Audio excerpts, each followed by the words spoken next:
آج کے اس استقبالیہ اور جلسہ اظہار تشکر کے صدر محترم سابق اسٹینڈنگ چیئرمین امانت اللہ پیر محمد صاحب، ماجد حاجی صاحب، اسماعیل حاکر صاحب اور تمام ہی اسٹیج پر بیٹھے ہوئے ذمہ داران اور میرے بزرگوں اور دوستوں، میں سب سے پہلے اللہ رب العالمین کا شکر گزار ہوں کہ یہ جیت ہمیں صرف اللہ کے فضل و کرم سے ملی، ورنہ ہمارے مخالف اور حریف نے کوئی خانہ خالی نہیں رکھا تھا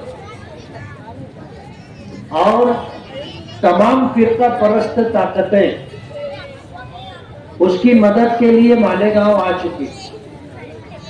لوک سبھا الیکشن میں مالیگاؤں کے ووٹروں نے اپنے علماء، اکابرین اور بزرگان دین کی بات سن کر کے، مان کر کے بی جے پی کے مقابلے میں سیکولر امیدوار کو ووٹ دیا اور مالیگاؤں کی ووٹوں سے بی جے پی کے مقابلے میں سیکولر امیدوار چن کر کے آیا۔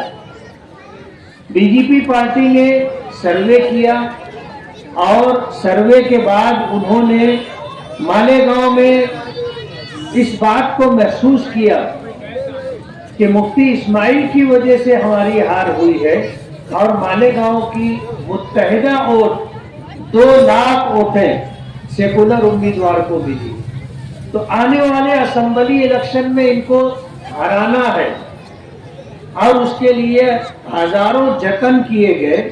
بی جے پی کی ٹیم یہاں آئی اور انہوں نے اپنا بلو پرنٹ دیا تھا کہ تم کو الیکشن کیسے لڑنا ہے اور فنڈنگ بھی کی تھی۔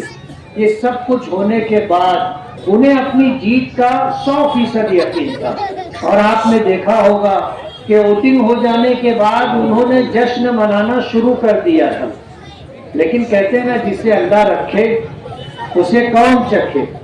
اللہ نے اپنا کرم فرمایا اور اللہ کو بھول کر کے جو اپنی جیت کا دعویٰ کر رہے تھے، اللہ نے انہیں اتنے کم ووٹوں سے شکست دی اور ہار کا مزہ چکھایا کہ زندگی بھر نہیں بھولے۔ تو کسی شاعر نے کہا ہے نا، قسمت کی خوبی دیکھیے ٹوٹی کہاں کمن، 2-4 ہاتھ جب کے لبے باندھ رہ گئے۔ رسی باندھ کر کے اوپر چڑھ رہے تھے چھت پر جانے کے لیے، جب چھت کے قریب پہنچے تو رسی ٹوٹ گئی اور نیچے آ گئے۔ 162 ووٹ جیتنے والے کے لیے ظاہر بات ہے بہت بڑا کردار ادا کرنے والا عدد ہے، لیکن ہارنے والے کے لیے بھی بہت تکلیف دہ۔ وہ زندگی بھر یہی سوچتا رہے گا کہ کہاں کچھ کسر رہ گئی جس کی وجہ سے مجھے ہار کا منہ دیکھنا پڑا، اور 162 ووٹوں سے میں ہارا۔ پچھلا 5 سال یہ اس ادھیڑ بن میں تھا کہ میں 38,000 ووٹ سے کیسے ہارا، اور اب یہ بیچارہ زندگی بھر پریشان رہے گا کہ میں 162 ووٹ سے ہار گیا۔ اور ہم تو یہ کہتے ہیں کہ تم نے 3 لاکھ ووٹوں کا پیسہ بانٹا، ایسا تمہارا دعویٰ ہے، جن کو آپ نے پیسے بانٹنے کے لیے دیے تھے تھوڑا ان کا بھی محاسبہ کرو۔ کسی نے فارم ہاؤس خرید لیا، آپ نے بانٹنے کے لیے پیسہ دیا تھا، اس نے فارم ہاؤس خرید لیا۔ کسی نے جو ہے پلاٹ خرید لیا، اور کوئی قرضدار تھا تو اس نے اپنا قرضہ ادا کر دیا۔ کسی نے 4 ویلر خرید لی، نئی 2 ویلر نکال لی۔ تھوڑا سا ادھر بھی دیکھو۔ اور ہم تو ایسا بولتے ہیں کہ اتنا آپ نے خرچہ کیا، 10-20 لاکھ روپیہ اور خرچہ کرتے ہیں تو ہم گھر بیٹھ جاتے۔ قدرت کو بھول کر کے کبھی بات نہیں کرنا چاہیے۔